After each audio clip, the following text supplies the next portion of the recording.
எல்லாருக்கும் வணக்கம். நான் இப்போ என்ன பார்க்க போறேன்னா ஒரு சூப்பரான சுவையான எறா கிரேவி பார்க்க போறேன். அதுக்கு எப்படி பண்ணலாம் பார்க்கலாம் வாங்க. அதுக்கு பார்த்தீங்கன்னா நான் 3 ஸ்பூன் அளவுக்கு எண்ணெய் ஆட் பண்ணியிருக்கேன். 1 டேபிள் ஸ்பூன் அளவுக்கு வந்து சோம்பு ஆட் பண்ணியிருக்கேன். சோம்பு நல்லா பொரிஞ்சோடனே நான் 3 வெங்காயமும் 3 தக்காளியும் கொஞ்சமாக கருவேப்பிலையும் வந்து க்ளீன் பண்ணி வச்சுருக்கேன். அதையும் நம்ம ஆட் பண்ணிக்கலாம்.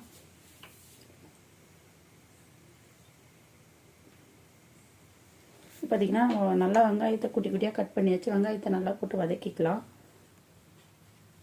இது கூடவே ஒரு கொத்து கருவேப்பிலை நான் வந்து க்ளீன் பண்ணி வச்சுருக்கேன். அதையும் போட்டு நல்லா வதக்கிக்கலாம். நம்ம நல்லா கோல்டன் ஃப்ரை வரைக்கும் நல்லா வதக்கிக்கலாம். வெங்காயம் நல்லா வதங்கினதுக்கப்புறம் பார்த்திங்கன்னா நம்ம வந்து கட் பண்ணி வச்சுருக்க தக்காளியும் சேர்த்துக்கலாம்.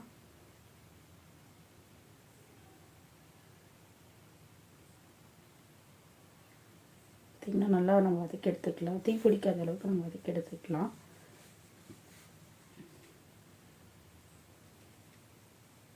பார்த்திங்கன்னா தக்காளி வதங்கிறதுக்கு நான் தேவையான அளவு உப்பு போட்டிருக்கேன்.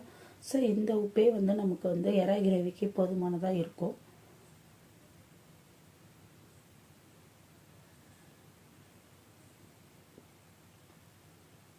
நல்லா நம்ம தக்காளி வதக்கி எடுத்துக்கலாம்.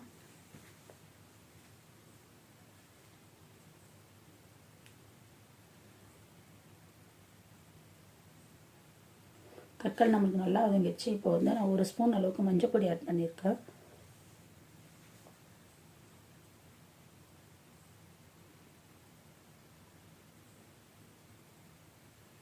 இது கூட பார்த்தீங்கன்னா 1 ஸ்பூன் அளவுக்கு இஞ்சி பூண்டு பேஸ்ட் ஆட் பண்ணியிருக்கேன்.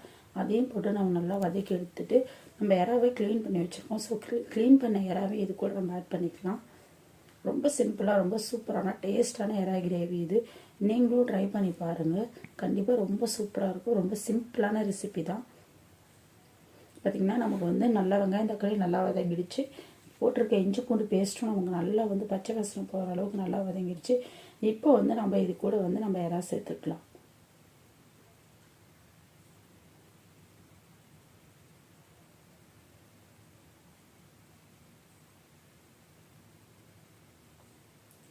இந்த அளவுக்கு நமக்கு வதங்கி வரணும். பார்த்திங்கன்னா எண்ணெய் தனியாக நமக்கு இதிலே பிரிஞ்சு வந்துருக்கும். இந்த ஸ்டேஜில் வந்து நம்ம எறா ஆட் பண்ணிக்கலாம். பார்த்திங்கன்னா எறா வந்து நான் இந்த அளவுக்கு க்ளீன் பண்ணி நல்லா ஃப்ரெஷ்ஷாக க்ளீன் பண்ணி எடுத்துருக்கேன். ஸோ இந்த எறாவை ஆட் பண்ணி நல்லா வதக்கி விட்டுக்கலாம். நான் ஆல்ரெடி எறா வந்து தவா ஃப்ரை போட்டிருக்கேன். பட்டர் தவா ஃப்ரை. ஸோ இது அந்த ரெசிபி கிடையாது. இது எறா வந்து வறுவல் தான். எறா கிரேவியும் கிடையாது, எறா வறுவல். ரொம்ப டேஸ்ட்டாக ரொம்ப சூப்பராக இருக்கும்.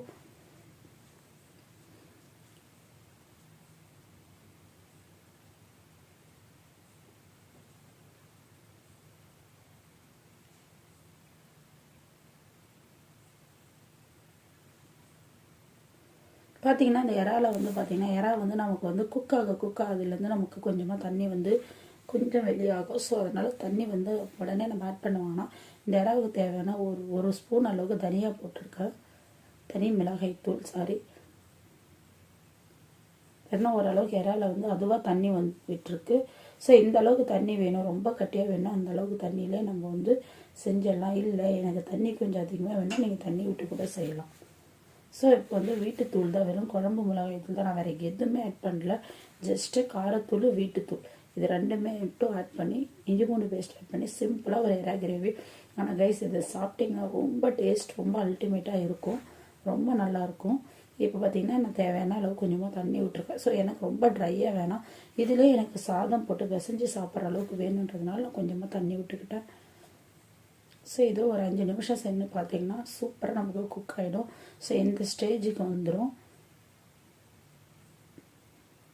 பார்த்திங்கன்னா நமக்கு நல்லா எறா குக் ஆகிடுச்சு. எறா குக் ஆகிடுச்சாலே ஒரு மாதிரி ரவுண்டாக சுருட்டிக்கும். ஸோ அந்த மாதிரி வந்து எறா குக் ஆகிடுச்சின்னு தெரியும். ஸோ நம்ம கொத்தமல்லி தூவி எறா வரைக்கலாம். நீங்களும் வீட்டில் ட்ரை பண்ணி பாருங்கள் ஃப்ரெண்ட்ஸ். எப்படி இருக்குன்னு கண்டிப்பாக கமெண்ட்டில் சொல்லுங்கள். ஸோ வேறு ஏதாவது ரெசிபி வேணுனாலும் கண்டிப்பாக நீங்கள் மறக்காமல் கமெண்ட் பண்ணுங்கள். உங்களுக்காக கண்டிப்பாக அந்த ரெசிபி போடுறேன். ஸோ அதுக்கு முன்னாடி நம்மளோட சேனலை சப்ஸ்கிரைப் பண்ணுங்கள் ஃப்ரெண்ட்ஸ். நீங்கள் சப்ஸ்கிரைப் பண்ணால் மட்டும்தான் ஸோ எனக்கும் கொஞ்சம் அடுத்தடுத்து வந்து வீடியோஸ் போடுறதுக்கு மோட்டிவேட்டடாக இருக்கும். ஸோ ஃப்ரெண்ட்ஸ் மறக்காமல் சப்ஸ்கிரைப் பண்ணுங்கள், சேனலை சப்ஸ்கிரைப் பண்ணுங்கள் ஃப்ரெண்ட்ஸ். வேறு ஏதாவது ரெசிபி வேணுனாலும் கண்டிப்பாக நீங்கள் கமெண்ட்டில் போடலாம். Thank you friends. Bye bye friends. நமக்கு சூப்பரான எறா கிரேவி ரெடி ஆயிடுச்சு. Bye bye friends. தேங்க்யூ.